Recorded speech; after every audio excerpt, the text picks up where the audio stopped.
Good morning guys. Dito na kami sa ano, papunta sa pangalawang araw ng meeting. Yan mga kasama namin. At yung in-install namin dati.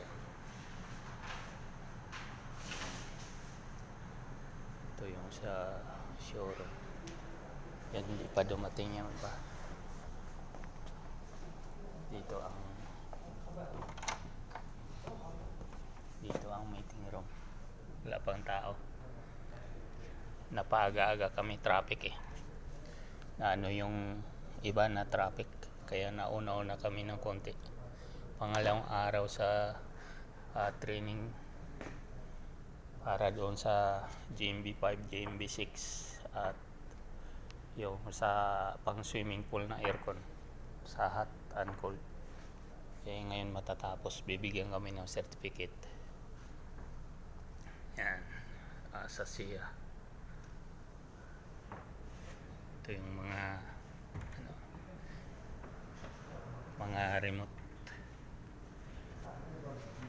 Okay guys, babay ako at magsulat pa ako. Bye bye, God bless.